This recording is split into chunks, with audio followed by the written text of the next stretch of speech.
Hello friends, मैं हूं Devendra Sahu. YouTube के इस चैनल डीके मैथ्स ट्यूटोर में आपका स्वागत है।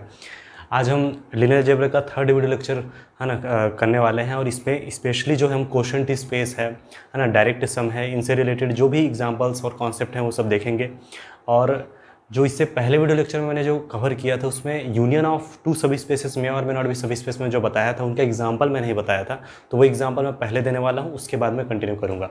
अगर आप चैनल में नए हैं तो प्लीज़ सब्सक्राइब कर लीजिए, बेल आइकन प्रेस कर लीजिए ताकि नए वीडियोज़ की इन्फॉर्मेशन आपको मिलता रहे। ठीक है, तो स्टार्ट करते हैं। सबसे पहले वही जो नोट था है ना, वहीं से कंटिन्यू करेंगे। Union of to sub spaces में और मे नॉट बी सब स्पेस, ये लिखाया गया था। कोई वेक्टर स्पेस है, उनका आपने दो सब स्पेस लिया तो उनका यूनियन जरूरी नहीं है कि सब स्पेस हो हमेशा, ठीक है ना। और उनके लिए कंडीशन बताया था कि अगर सब स्पेस होता भी है तो कब होगा, one is contained in other, यानी कि है ना एक जो है दूसरे का सबसेट होना चाहिए। अब जैसे W1 W2 है ना, दो सब स्पेसेस हैं किसी वेक्टर स्पेस V के, है ना, तो W1 यूनियन W2 को सब स्पेस होने के लिए कंडीशन ये होगा कि either W1 is contained in W2 और W2 is contained in W1। ठीक है, क्लियर है ना। तो बात ये है कि सब स्पेस नहीं होता, उनका एग्जाम्पल आपको देना पड़ेगा ना। नीड नॉट बी जो है ट्रू है तो उनके लिए एग्जाम्पल देना पड़ेगा, मे और may not be subspace के लिए। तो एग्जाम्पल मैंने दिया हूँ, देखिए। Consider vector space V equals to R2 हर field F equals to R, that is R2 of R। ये मेरा वेक्टर स्पेस है, ठीक है ना। R2 मीन्स समझ गए, A B such that A B belongs to R करके, है ना। इनके जितने भी एलिमेंट्स हैं टू टपल्स में होंगे, है ना। तो इनके दो सबसेट मैंने लिया W1 W2।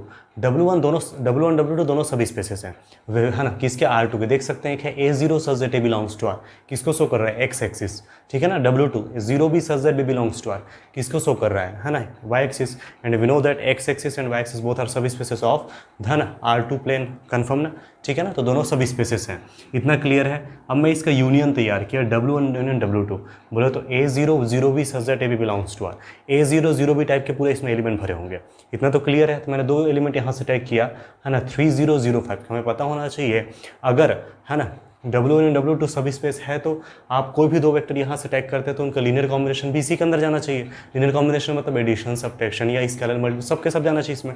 तो मैंने यहाँ से दो एलिमेंट लिए, दो वेक्टर से लिए 3005, है ना। बहुत सारे एलिमेंट देख सकते हैं 3005, तो दो एलिमेंट मैंने यहाँ से टैग कर लिया W1 W2 से।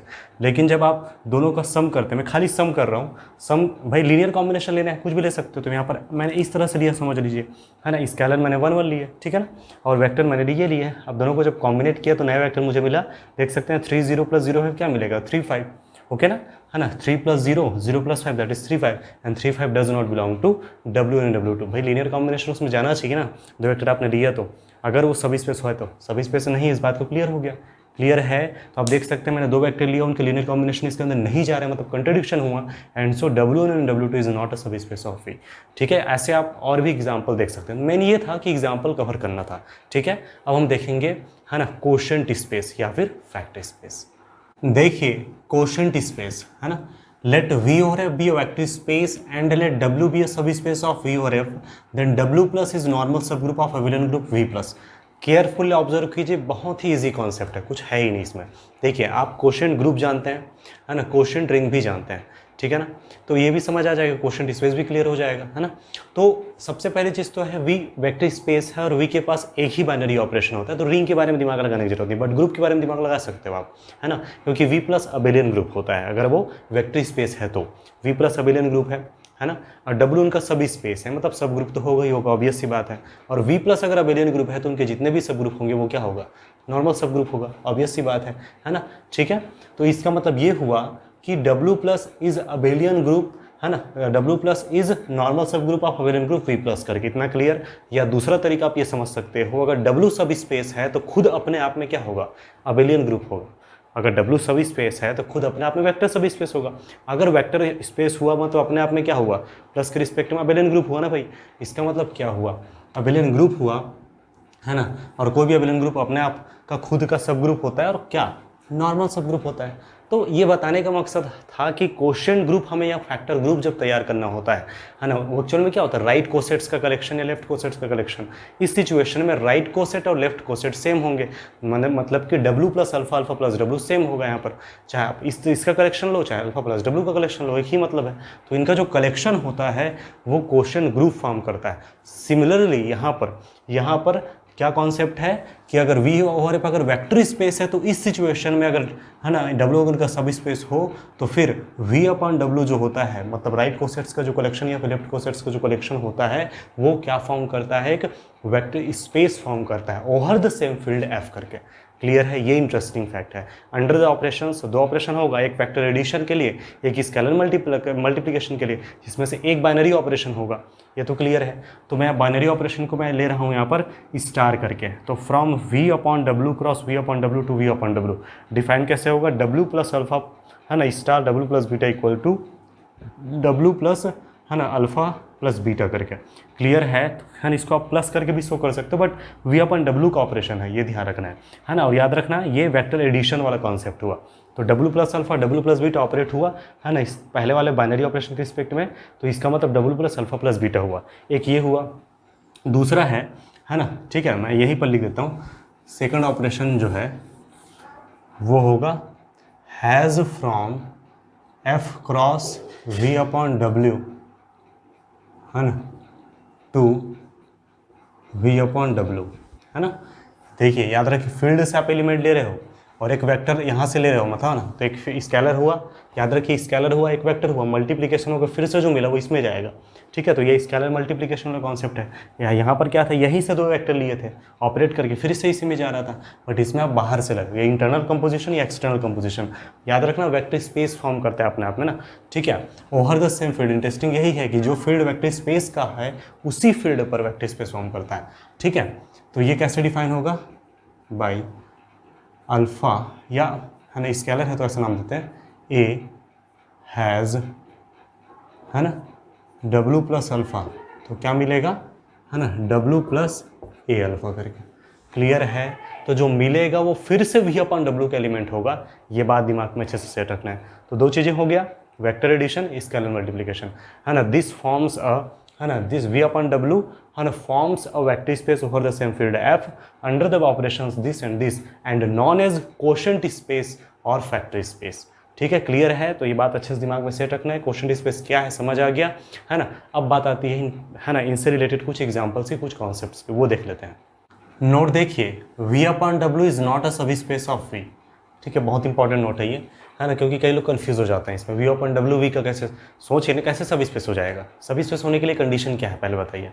सब स्पेस होने के लिए कंडीशन है सबसे पहले उनका सबसेट होना चाहिए है ना, नॉन एम्प्टी सबसेट होना चाहिए। उसके बाद जाके फिर 1 स्टेप टेस्ट या 2 स्टेप टेस्ट लगाइए, तब जाके होगा सब स्पेस।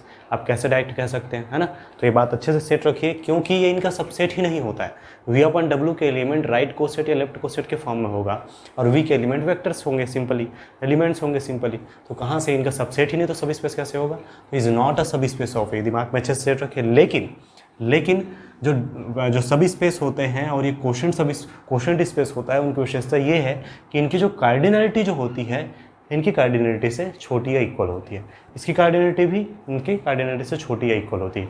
ये बात अच्छे से ध्यान रखिए। ठीक है, तो ये 3 नोट अच्छे से ध्यान रखना है। अच्छा, एक और नोट इंक्लूड कर सकते हैं। अब V अपॉन W जो है अपने आप में कोशेंट स्पेस जो अपने आप में वेक्टर स्पेस होता है, और वेक्टर स्पेस है तो फिर इनकी अपनी खुद की जीरो वेक्टर होगी। ठीक है, तो जीरो वेक्टर कौन होगा। ठीक है, V अपॉन W कैसे डिफाइन होता है, डिफाइन होता है W plus alpha such that alpha belongs to V। तो V की जो जीरो एलिमेंट होगी उनके करेस्पॉन्डेंस इनकी जीरो एलिमेंट मिलेगी। तो V की जब जीरो वेक्टर रखेंगे तो W प्लस क्या आएगा, ज़ीरो है ना, जीरो वेक्टर या जीरो वेक्टर को आप जैसे भी ऐसे ही शो कर सकते हो। W प्लस जीरो फिर से क्या मिला, W। इसका मतलब W इज़ ज़ीरो वेक्टर या zero element of V upon W करके। इतना क्लियर हुआ, तो दिमाग में अच्छे से सेट रखिए, V is zero vector of V upon W करके। ठीक है, तो ये 4 बहुत ही इंपॉर्टेंट रिजल्ट है, नोट है। ठीक है, अब हम देखेंगे क्या है ना, देखेंगे डायरेक्ट सम का concept, internal direct sum, one of the most important topic. Internal direct sum careful observe कीजिए। Let W and W dash be two sub spaces of a vector space V और F, then W and W dash are set to be complementary sub spaces of V if V equals to W linear sum W dash, याद रखिए दोनों का linear sum सीधा सीधा vector space we के equal हो, and singleton zero equal to W one in W intersection W dash. इसका मतलब ये है कि दोनों के जो इंटरसेक्शन है उसमें केवल जीरो ही होना चाहिए, ठीक है, क्लियरली।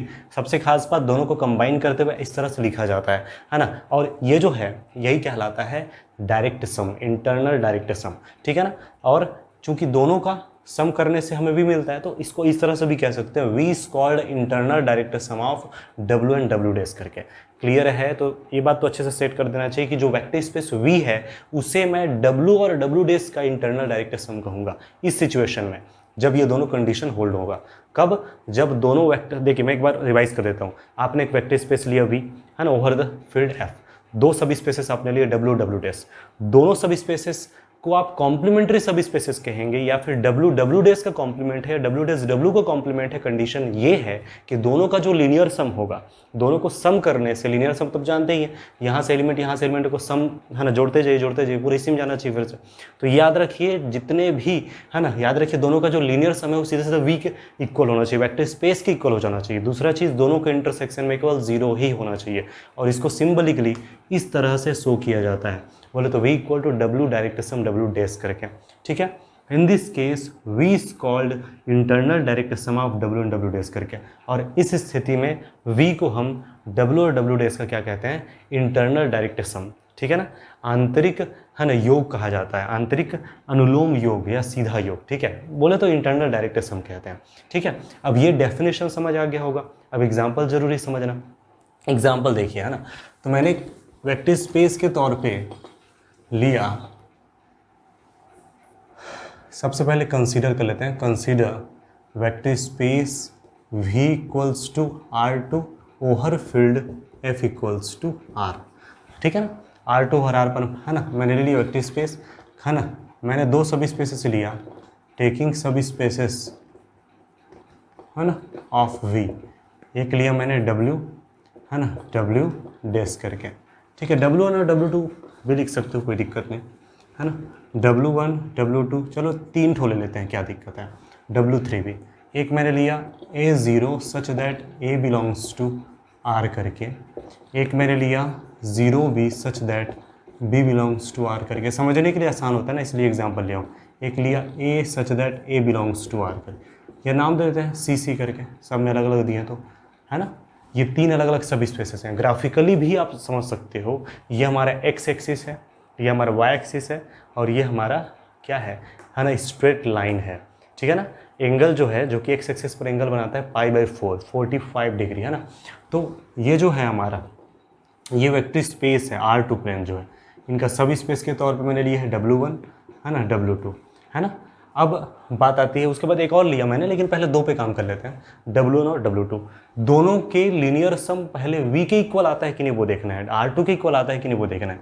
तो W1 प्लस W2 पहले देखेंगे, तो जब सम करेंगे तो याद रखना चाहिए इनके एलिमेंट और इनके एलिमेंट दोनों जुड़ते हैं, such that AB belongs to R करके, या तो AB such that AB belongs to R करके, और ये है क्या, R2, है ना।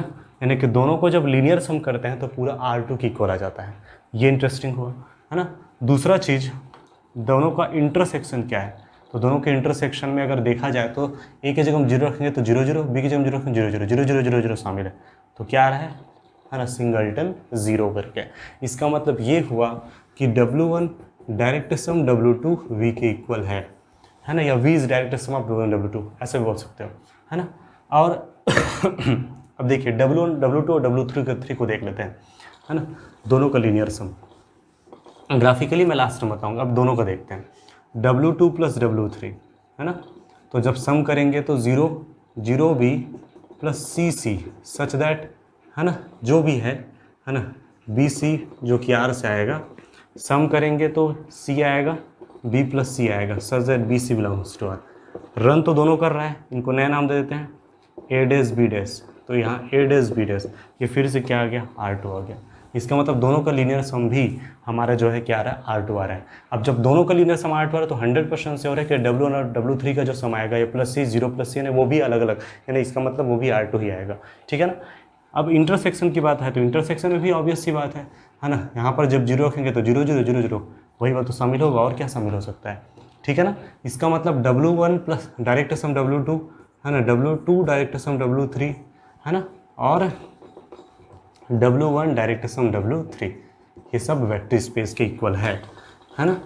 इसका मतलब जो मैंने लिया था यहाँ पर W1 W2 एंड W3 है ना, these are complementary sub spaces है ना, याद रखने कॉम्प्लीमेंट्री सब स्पेसेस हैं, W1 W2 है ना, W3 W2 है ना, W1 W2 और W3 है ना। ग्राफिकली ये हमारा R2 प्लेन है ना, R2 प्लेन में है ना, एक मैंने लिया W1 और W2, W1 और W2 है ना।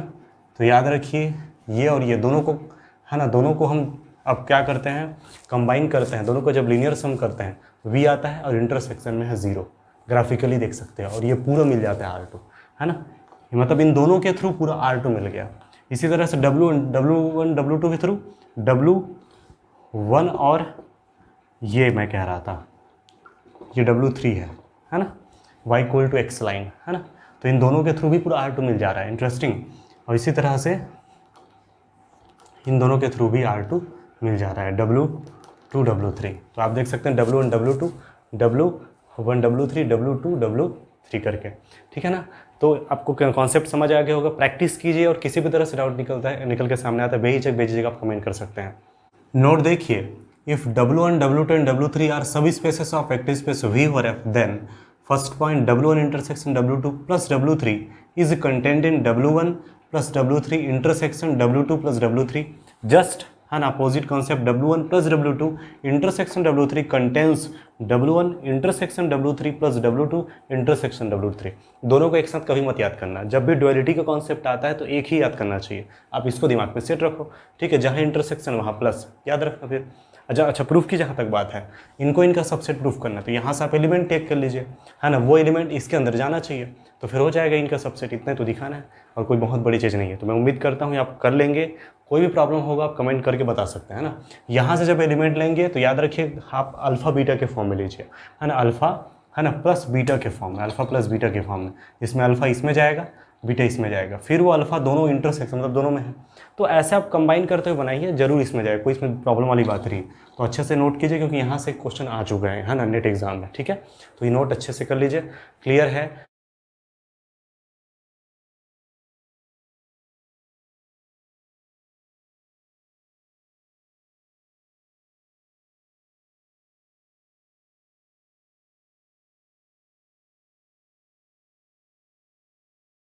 तो आई होप आज का वीडियो लेक्चर आपको क्लियर हुआ होगा, पसंद आए तो लाइक कीजिए, अपने फ्रेंड्स को शेयर कीजिए, और किसी भी तरह से डाउट निकल के सामने आता है बेझिझक आप कमेंट कर सकते हैं, ठीक है।